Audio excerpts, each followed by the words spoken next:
My name is Guadalupe Hine. I was 38 the night my marriage ended, quietly, violently, and all at once, without a single plate being thrown. People always imagine betrayal as noise, screaming, slamming doors, tears so loud the neighbors hear. Mine was worse. Mine was silence. I built my company from nothing. Not inherited money, not family connections, just stubbornness, caffeine, and the kind of obsession that makes you forget to eat until your hands start shaking. It was a software company, the kind that starts as an idea scribbled on a napkin and turns into a team of 40 people, then 80, then a boardroom where your name sits on glass. My co-founder was Lena Cross. We met when I was freelancing at a co-working space, and she was pitching an idea to anyone who would listen. She was sharp, fearless, the type who could walk into a room of men twice her age and make them feel like they were behind schedule. We coded late into the night in our first office, a glorified storage unit with 2 folding tables and a heater that worked only when it felt like it. I still remember the smell: warm plastic, cheap noodles, the faint burn of overheated laptops. I held a controlling stake, just over 50%, enough to keep the steering wheel in my hands, even when outside money started coming in. After our Series A, everything got structured. Investor protective bylaws, independent board seats, consent rights for executive changes. I was still CEO, still the face, still the engine, but I couldn't rearrange the board or make major governance moves without notice and a formal vote. Day to day, I was in charge. But the company wasn't just my baby anymore, it was a machine, and machines have rules. I tell you that because it matters later, when the betrayal stops being personal and starts being strategic. I used to be calm, dry humor, low drama, the kind of person who could watch a server crash at 2 a.m. and still speak in complete sentences. I didn't post my life online. I didn't vent. I didn't even like being the center of attention at my own company parties. Then my husband and my business partner decided to turn my life into a story people would whisper about. I met my husband, Elliot, in college. He had this soft charm that made you feel safe, like nothing truly bad could happen as long as he was holding your hand.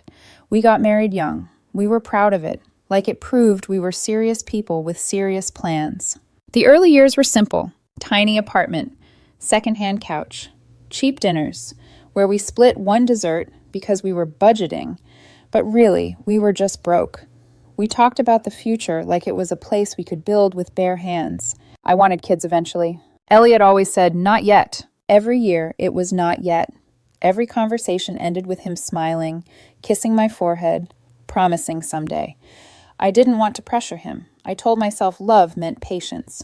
Then the company took off. Once we hit our first major contract, everything started scaling so fast, it felt like riding a bike downhill with no brakes. I traveled more. I stayed late more. I started measuring my weeks in deadlines instead of days. Elliot slowly stepped away from anything resembling routine work. At first, he framed it like a temporary pause. "I'm figuring out my next chapter," he said, as if life was a book and he was being thoughtful about the plot. I supported him. I meant it. I thought we were a team. But his next chapter turned into designer shopping, endless spa appointments, and treating social media like it was his real job. He'd post photos at events, arm looped through mine, captions about how proud he was to support a visionary woman. At parties, he introduced himself like being married to me was an occupation. The truth was, he was bored, and he needed people to know he was living well. And Lena was everywhere. She'd been with me from the beginning. The nights coding, the early investor calls, the ugly stress. Over the years, she became a familiar presence around my home too. Barbecues, late strategy nights, holidays. She'd show up with a bottle of wine and some joke about how I needed to stop working before I turned into a ghost. I trusted her completely. Too much, apparently. Looking back, there were comments I brushed off because they sounded like harmless bitterness. Little remarks about how I had it easy as majority owner, how she did the same work without the same say. Once, after a tense board meeting, she joked, "Must be nice to be untouchable." I laughed like it was nothing. It wasn't nothing. One Tuesday, I had a late client meeting scheduled. I was exhausted and honestly just wanted the day to end. 10 minutes before the call, the client canceled. Just like that, a whole evening of stress, gone. I stared at my screen, feeling the kind of relief that makes you almost lightheaded. I figured I'd use the rare free night to surprise Elliot. I picked up his favorite Italian takeout, mushroom ravioli he claimed felt like a hug. I remember thinking, stupidly, that maybe we'd eat together and talk like we used to. When I pulled into our driveway, I saw Lena's car parked out front. I didn't think anything dramatic. I assumed she was dropping off documents, or maybe she was waiting to talk about a project. We were in the middle of a product rollout. It wouldn't have been unusual. But the house felt quiet when I walked in. Not peaceful quiet, not nobody's home quiet. It was that stretched stillness where you can tell people are already somewhere else. I wasn't sneaking. I walked through the front door like I always did, takeout bag in hand. The smell of garlic and tomatoes filled the hallway. Then I heard laughter upstairs. Soft music, too. Every step up the stairs felt heavier, like gravity had gotten personal. The bedroom door was cracked open just enough that I could see the edge of the bed, the movement, the shape of Lena's hair. My brain didn't explode. It just went silent, like someone flipped a switch and turned off the part of me that made meaning out of life. They weren't together in a panicked, this is a mistake way. They were together like muscle memory. Familiar, comfortable. As if my home had been theirs for a long time. I nudged the door open with my fingertips, just enough to let it make that small, awful sound against the frame. That sound cut through whatever fantasy they were living in. They froze at the same time. For one heartbeat, nobody moved. Then Lena scrambled like a trapped animal, reaching for her clothes so fast she almost tripped. Elliot reached for the blanket, not to cover himself, but to cover his expression, like shame was something you could hide under fabric. I didn't yell. I didn't slam the door. I didn't do anything dramatic enough to give them a story where I was the villain. I just said evenly, "Put your clothes on. Lena, you need to leave." Lena didn't look at me. She grabbed her things and bolted past me, half-dressed, hair wild, eyes wide like she'd been caught stealing. Elliot came after me downstairs, footsteps too quick, like he was chasing control. I set the takeout bag on the kitchen counter. My hands were trembling, not from tears, but from adrenaline. The smell of mushrooms suddenly felt disgusting, like a joke the universe was playing. Elliot reached the bottom step and, this is the part that still makes my stomach twist, he didn't cry. He didn't apologize. He switched into performance mode. "Guadalupe, wait," he said, voice soft, careful. "Just listen." That was the voice he used when he wanted something. Expensive, unreasonable, urgent. Then he started talking fast, smooth, like he'd practiced in a mirror. According to him, I was never home. I was always working. He'd waited for years. He felt invisible. Lena listened. Lena understood him. Lena made him feel seen. He said it with confidence, as if saying it out loud made it true. I stood there, both hands on the counter, listening to him rewrite our entire history in real time. Am I calm? It bothered him. He kept glancing at my face, hunting for a reaction. When he didn't get one, his tone shifted. The softness vanished. "This is a community property state," he said, chin lifting like he was reading from a contract. "Half of everything you own is mine. Half the house, half the investments, half the company value and support." He actually smirked, like he was waiting for me to panic. I stared at him and said quietly, "You're talking like you didn't sign anything." His face twitched, just a flicker, like a memory tried to surface and he pushed it back down. "What are you even talking about?" he asked too fast. And that's when I realized he genuinely forgot. He forgot the prenup, the one my parents insisted on before we got married, back when Elliot acted offended by the idea, like signing it was an insult to love. He'd signed anyway, with independent counsel, with full knowledge. And inside that agreement was a clause he'd just detonated with his own hands. I didn't explain it. I didn't argue. I didn't give him anything to work with. I picked up my wallet and keys. "I'm not running away," I said, calm enough to terrify even myself. "I'm giving you space for the night. I'll be back tomorrow. And I'm not abandoning the house, so don't bother trying that angle." He opened his mouth, another speech ready. I could see it. I walked out before he could deliver it. I checked into the first hotel near my office that had a room available. No drama, no grand escape. The moment I sat on the bed, the quiet hit me. Not emotional quiet. The kind where your brain runs out of commentary and all you can see is the image you can't unsee. Elliot, Lena, in my bed, like it belonged to them. I opened my laptop and pulled up the prenup from my email archive. My parents' formality, my old embarrassment, my new lifeline. I read the clauses slowly, line by line, until the truth settled into my bones. He didn't just cheat. He torched his leverage. And somewhere inside me, The wife part shut down. The CEO part took the wheel. Because I wasn't walking into a marriage discussion anymore. I was walking onto a battlefield. I didn't sleep. Not because I was crying or pacing or staring at the ceiling in some cinematic spiral. I just lay there, fully awake, staring at the faint glow of the hotel smoke detector, replaying the scene upstairs with mechanical precision. The way Lena moved like she belonged there. The way Elliot didn't even try to deny it. There was something worse than the betrayal itself. It felt organized. At 6 a.m, I stopped pretending rest would come and reached for my phone. I called Sabine Holt, my attorney. She picked up on the second ring, voice steady, alert, like she'd already sensed something had gone wrong. I didn't give her details. I didn't need to. I said, I caught my husband with my business partner last night. I need you. There was a pause, half a breath at most. Then she said, do not talk to either of them without me present. Do not argue. Do not explain. Do not negotiate. I sat up, the sheets sliding off my shoulder, suddenly very cold. Go quiet, she continued. Silence makes people sloppy. Gather facts. I'll handle the rest. No sympathy, no shock, no indulgence, just structure. That was exactly what I needed. When the call ended, something in me shifted. The wife part, the part that wanted answers, apologies, closure, went completely offline. The CEO part took over. You don't run a company by reacting emotionally. You gather information. You secure assets. You anticipate moves before the other side realizes you've stopped playing defense. They did this in my house, which meant there was a very real chance they'd already been doing it somewhere else. I checked out of the hotel and drove straight home. Elliot's car was gone. Good. I didn't want a scene. I wasn't there to confront him or listen to another speech about how lonely he'd been. I walked straight to my home office. Nothing looked disturbed, no drawers open, no obvious signs of panic. Still, I locked the door behind me. Then I sat down and started resetting everything connected to the company. Email, banking access, internal drives, development servers, cloud permissions, anything Lena had ever touched. I revoked her admin rights quietly. No announcement, no explanation.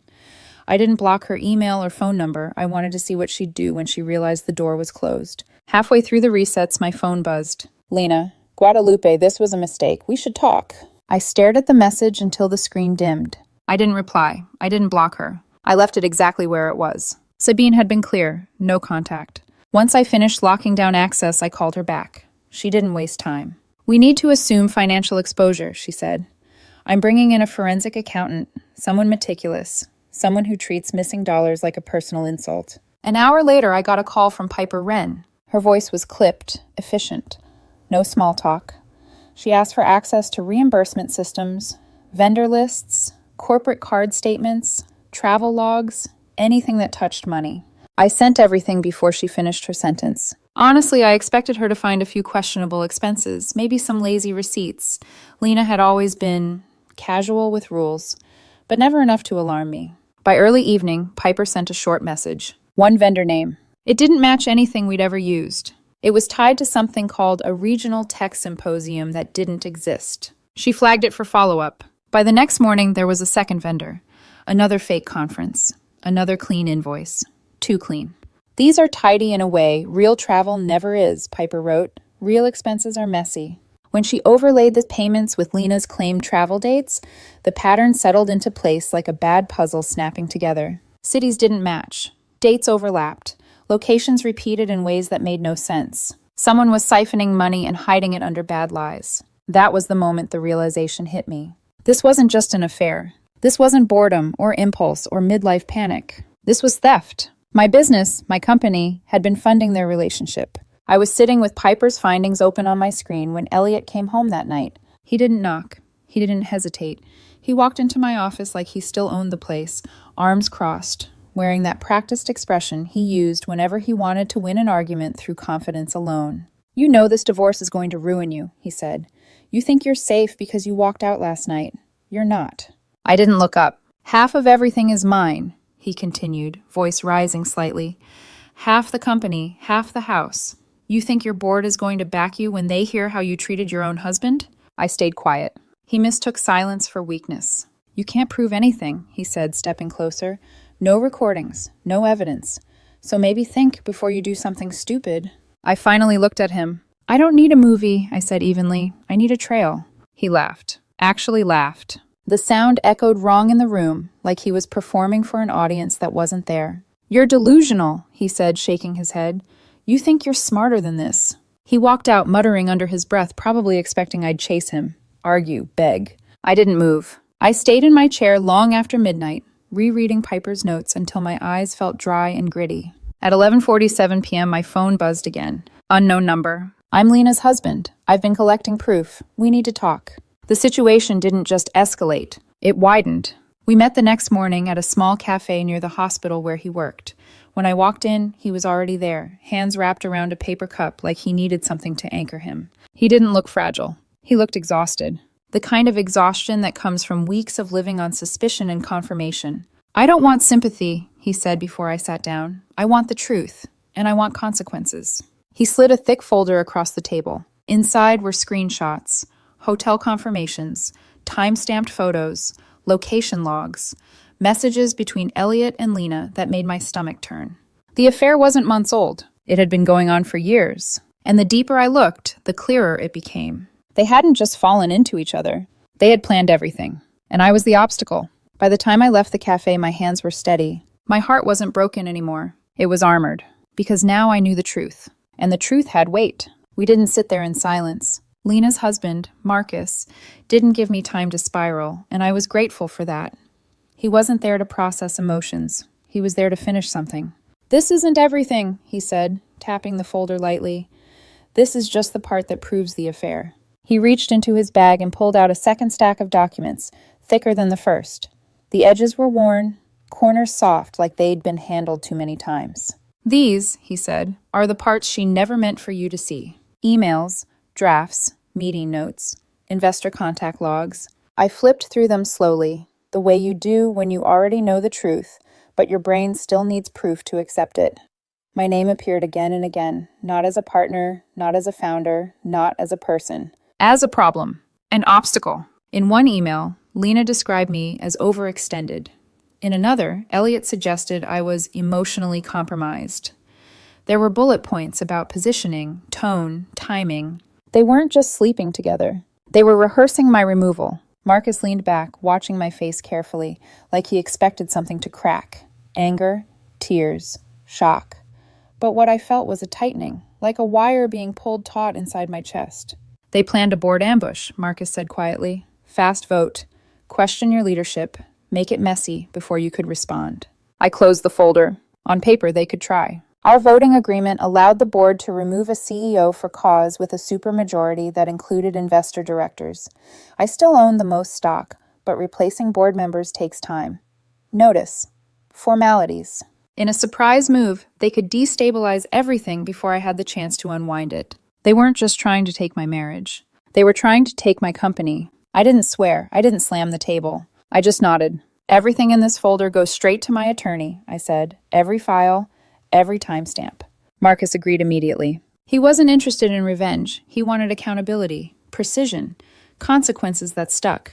I respected that. I called Sabine the moment I stepped outside the cafe. I have something you're going to enjoy, I said. She didn't ask questions. She told me where to meet her. An hour later, I was sitting in her office while she flipped through the documents with surgical focus. Her expression didn't change much, just a slight sharpening around the eyes when she reached the emails about the board coup. This is leverage, she said, not because it's dramatic, because it's organized. She began sorting the pages into neat stacks, grouping them by date and category. Your husband and your business partner conspired against you personally and financially, she continued. We run this on parallel tracks. Civil divorce and criminal referral, each on its own merits. She said it like she was explaining a commute route. Before I left, Sabine filed a criminal referral with the district attorney's intake unit. She attached the evidentiary packet and queued everything for review. Then she made one phone call to Elliot's attorney. Her voice stayed calm, professional. We've referred the financial misconduct to prosecutors, she said. Your client's prompt cooperation and restitution will be noted separately. Here are the civil terms. That was it. No threats, no dramatics. Just facts. The fallout hit Elliot faster than he expected. His lawyer didn't call him first, made him come into the office. Sit down. Listen. I wasn't there, but I know how it went. Sabine forwarded me the follow-up email later. Elliot's reaction was described as volatile to the point of irrational. The prenup was valid. The infidelity clause was active.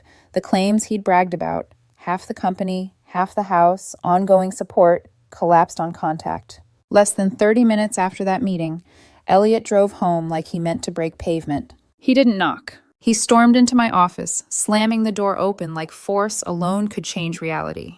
"This isn't fair," he shouted. "Do you understand what I gave up for you?" I didn't stand. "You didn't give up a career," I said calmly. "You gave up effort." That sent him pacing, hands flying, voice rising.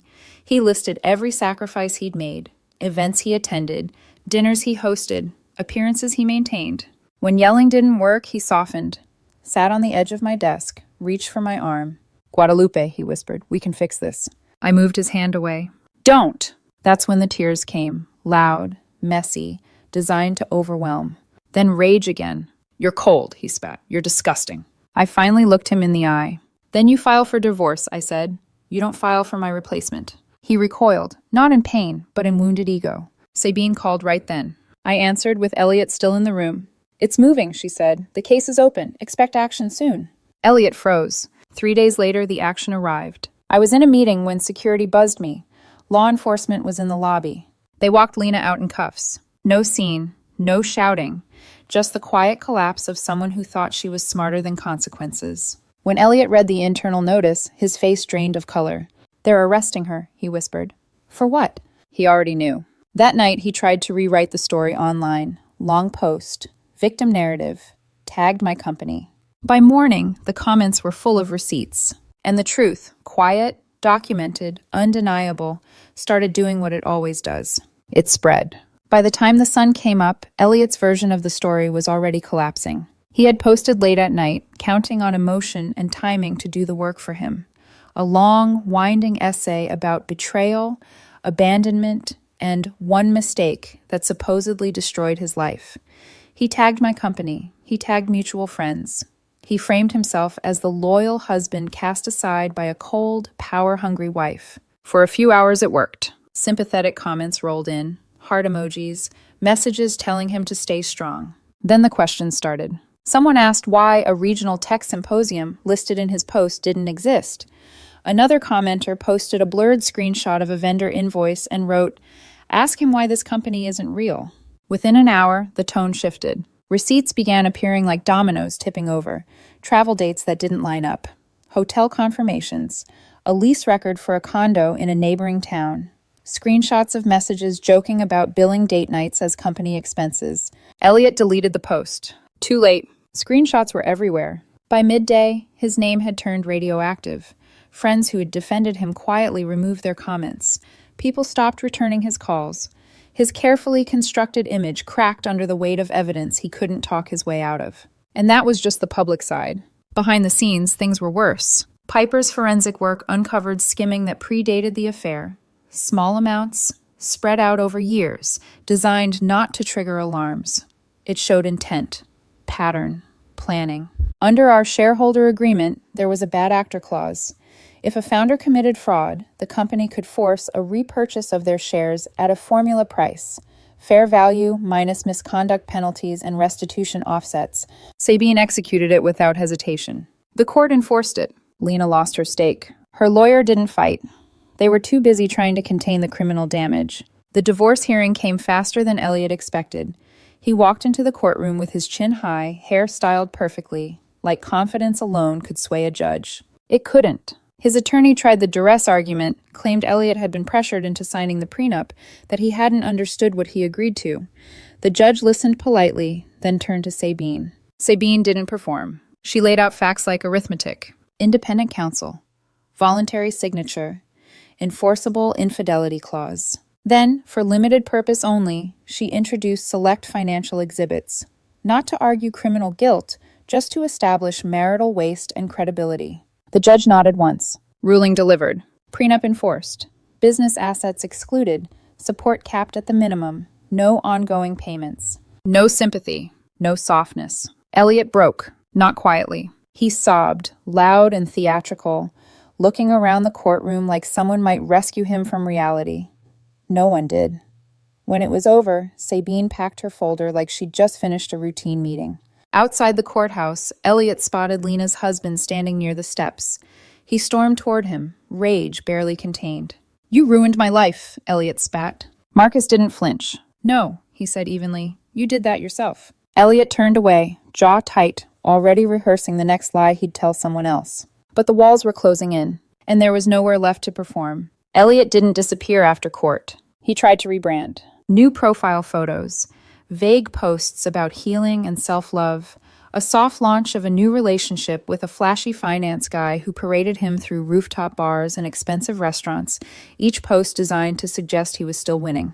Most people ignored it. A few mocked it. He kept posting anyway. Silence would have meant admitting defeat. 3 months later, the second scandal hit. His new boyfriend was under federal investigation for running an investment scam. Fake returns, borrowed credibility, evaporated savings. When authorities raided the penthouse at dawn, they seized everything tied to the scheme. Elliot was questioned later that day. Not arrested, not charged, yet. But his fingerprints were all over the messages recruiting new investors. His one-time divorce payout vanished into legal fees and seized assets. That night he called me. He sobbed before he even said hello. "Guadalupe, please," he begged. "You know who I really am." I didn't raise my voice. "You spent my best years performing," I said calmly, "and my worst years plotting. Call your lawyer." I hung up. The next day, Marcus posted one sentence online under a thread dissecting both scandals. They didn't fall in love. They conspired. That line traveled farther than anything Elliot had written in months.